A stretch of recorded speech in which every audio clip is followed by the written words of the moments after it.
How can you build an anonymous channel in 2025? Today we'll go through step by step, phase by phase, how you can build an anonymous YouTube channel around a topic that interests you. What is an anonymous YouTube channel idea? So you can make videos about your interests completely anonymously, without anyone knowing who is behind the channel. In other words, you don't use your own face or your own voice, and today we'll dive into how to do that in 2025. So first of all, we need to choose our topic, and usually the way I build mine is that I've always built my YouTube channels around something I'm personally interested in. So, two things to consider. What do you enjoy doing daily or at least weekly so that it's a part of your everyday life? Something that you genuinely enjoy doing in your everyday life, like on a weekly basis. And the other thing is, what kind of content do you consume? And if you're not really sure what those things are, write them down. What you do daily or what kind of content you consume. But if you find it really hard to come up with a topic, I'll link my Instagram profile or an Instagram post in the video description, where I've listed 50 different ideas you can use to make a faceless channel. And there are a ton of different ideas here. There are 50 different ideas here for making a faceless channel, so you can just pick one that you like.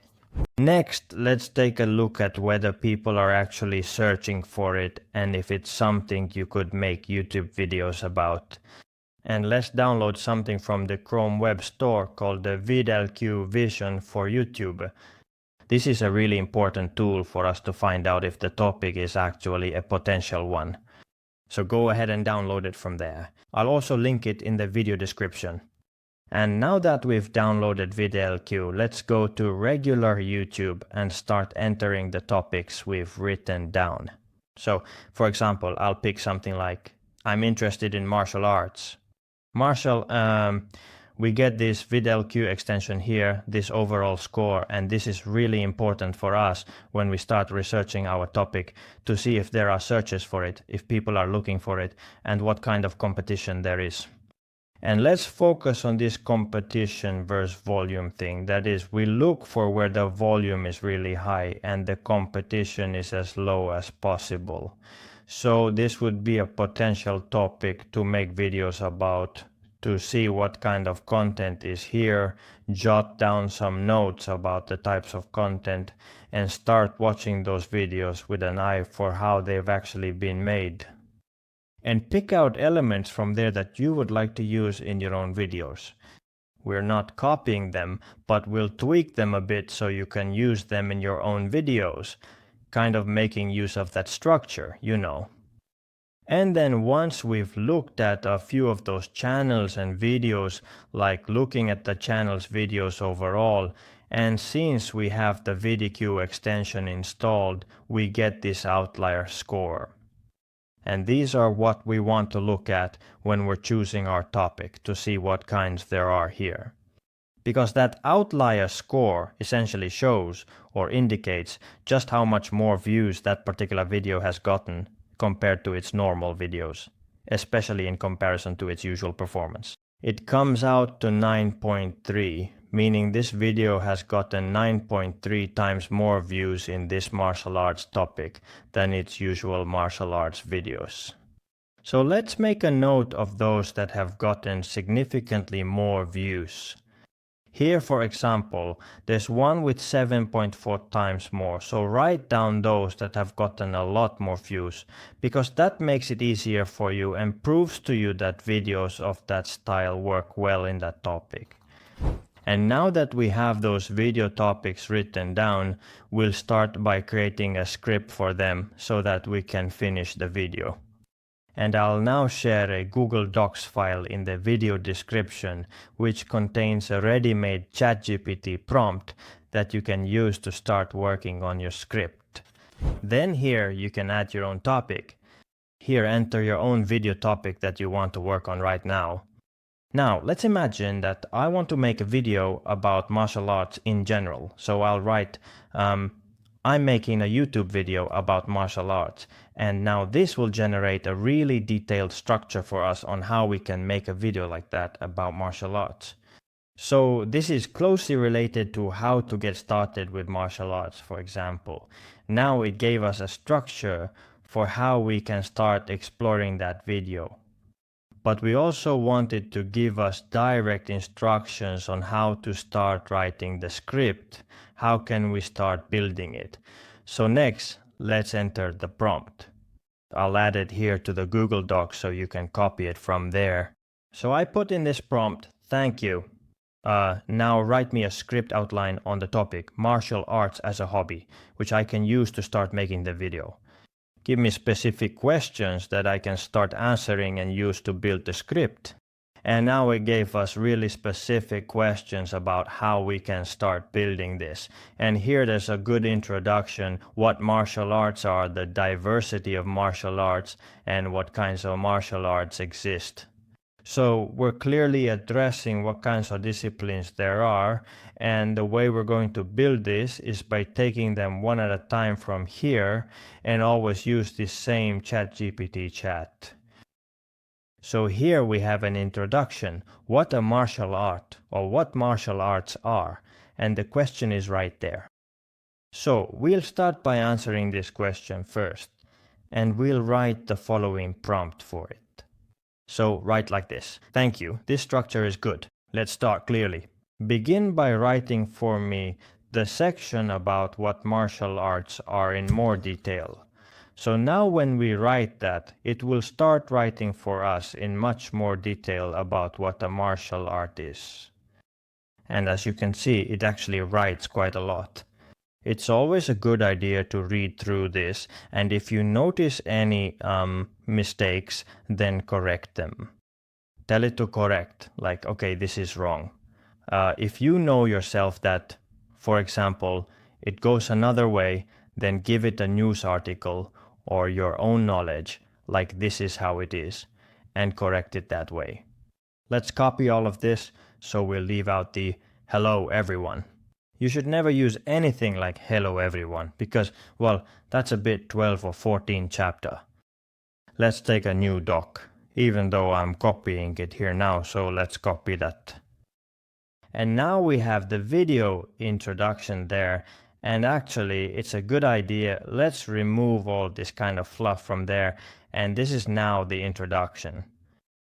And I usually do the hook last because it's much easier to build the hook at the end once we already have the whole text ready, and this way we start answering those questions. Now in the same way, let's do the next section. So let's go back up here. Now that we've answered this question about what martial arts are, next up, why are young people interested in martial arts? Let's start answering that question in the same way, and this way you can easily get a video that's over 15 or even 20 minutes long, and you don't really need to know much about the topic yourself. And now that we have the finished script, of course we need to record the audio for the video. So let's go to a site called ElevenLabs. I won't go into detail here about how ElevenLabs works, but I've made a more detailed tutorial video on how to use ElevenLabs and how to choose a voice from there. Pretty much everything from A to Z, so I'll link it up there and in the video description, so go check it out if you don't know how to use ElevenLabs. Usually what I do is I split the screen so that I have ElevenLabs on one half and Google Docs with my script on the other half. So I usually have it set up like this. Now I'm going to start creating the audio, basically paragraph by paragraph. So I'll take that. And what I've noticed is that it's best to write all numbers out as words, because otherwise it sounds really damn silly. When we have a clear prompt or script here, we just click generate speech. On a June morning in '93, 18-year-old Anita Hoglund. Well, I think this is actually really clear. 17 seconds, and since we're making this video in parts, and to keep it clear for us, let's number these audio clips. So since we have the script here and the sections here, I'll mark this hook as clip number 1. So that's number 1 and we'll save it. And then when we take, for example, this introduction and make an audio clip of it and upload it, we'll number that as number 2.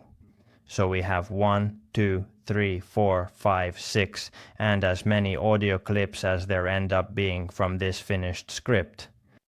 And then when we start editing the video, we can use the script to make editing easier. And when we know that number 1 is the hook, they are in numerical order, 1, 2, 3, 4, 5, 6. So the audio clips are arranged from top to bottom according to the script, which makes it really easy to do. And actually what we're going to do next is start putting it together. So now that we have them numbered, these videos, or actually these audio clips, sorry. Next we're going to start working on this visually, just like that. And I usually use like images taken from Google Pexels and Pixabay, where there's completely free material.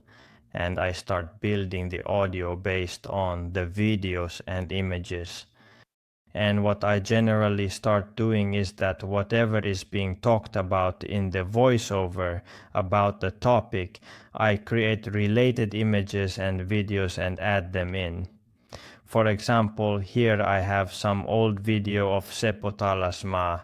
I would take pictures of Seppo Taalasmaa and Jarmo Koski, and I'll go find a few, and I'll show you how I generally build my videos. I took about 3 pictures there, so let's start listening. Seppo Taalasmaa is one of the most well-known fictional characters in Finnish television history. Yeah, for example, here a picture of Seppo Taalasmaa would fit, and since I don't just want to use a plain picture, I usually use keyframes, and now I'll show you how you can bring those pictures to life a bit, so it doesn't just look like you have a bunch of static images in a row. So let's take this white line we have here on the timeline and move it right to the beginning of the image. Here under Video Basic and Transform, there's this keyframe. So click on Add Keyframe there, and after that move this line, the white line, over to the end of the image and press the arrow key once so that it moves 1 keyframe forward. And now, for example, if we want to zoom in on this image, we do it like this. Maybe adjust it a bit better. So we scale it just a little bit closer to the image and press the keyframe button again. And now when we watch it, the image moves forward. And this is how we do it for every single image. For videos you might not necessarily need to do this, since there's usually plenty of movement already. But for images you do. And now that we have these keyframes set and everything else, next steps. Because we don't want these to just move like this, we might want to add a bit more liveliness. Let's go to the Effects tab, and this is where CapCut is really great, because it basically has almost everything as templates, so it's kind of like a cut and paste job. Let's go to Video Effects, add the vignette, it's a really good and nice effect. And let's also add a glitch effect there. So I added a vignette which darkens the edges a bit, and then I added this glitch effect. So when we watch this, it's not just a basic video anymore, there's a bit of effect to it. And really, the only limit here is your creativity. I'll also put a few YouTube channels in the video description where you can get background music for your videos. It's completely no copyright free music, and usually you just need to add in the video description which music you've used. Once your whole video is, so to speak, ready, that is illustrated and everything else, then you click export here, and after that you can choose either 2K or 1080p. It doesn't really make any difference. Let's choose 1080p now, and either 30 or 60 FPS. That doesn't really matter either. I usually go with 30 FPS, and then you just click export, and now it will render this as a video for us. Next, we of course need to look at the thumbnail for it, And what I usually do is I don't make thumbnails myself, because honestly I'm absolutely terrible at it. But you can watch some tutorials on YouTube, for example, on how to make thumbnails, or you can decide to outsource them. For instance, you can find really good thumbnail creators on Fiverr. Here's one example. I can leave a link to it in the video description. But even though this is in English, generally what I've done is, if it's in English, I've just asked them if they can make a thumbnail on this topic. And if, for example, there needs to be some Finnish text or something else, I've just told them that I'll send you all the texts. The topic is in Finnish and the thumbnail will be in Finnish, but is it okay if I just send you the text to add to it? So they don't have to do anything except just copy paste your text onto the thumbnail. And generally they're really good at arranging the text nicely, even if it's in Finnish. And then when we're about to upload the video, keep in mind that when you're making the title, it should be as clickable as possible. I'll leave you a few prompts in that Google Docs file that you can use to help you come up with your own title. But when you have this vidIQ extension, which we installed at the beginning of the video, it gives you a little score. And we want this score to be as close to green as possible, and from 80 upwards, it's green. For example, in this case, there's a lot of room for improvement in the title, and also in making sure that your title matches the thumbnail. So basically, you have a title and it's visually incorporated into the thumbnail. With that prompt, you can get really good titles, and it actually knows how to make them really clickable. So just start uploading and trying out different versions to see how the video performs. Here, for example, is one of my sample channels. This is over 90 days, and as you can see, since I've been uploading videos here a bit irregularly with some gaps, there really haven't been any particularly good results. The channel has kind of been lagging, but as soon as I started uploading more actively, here for example about once a week, every 5 days or so a new video comes out, you can see that these view spikes have been getting higher and higher all the time. And that sort of baseline level, even if I don't upload any videos, has increased. For example, if you look here, it used to be around 700, 800 views, but nowadays it's more like 1300, 1500.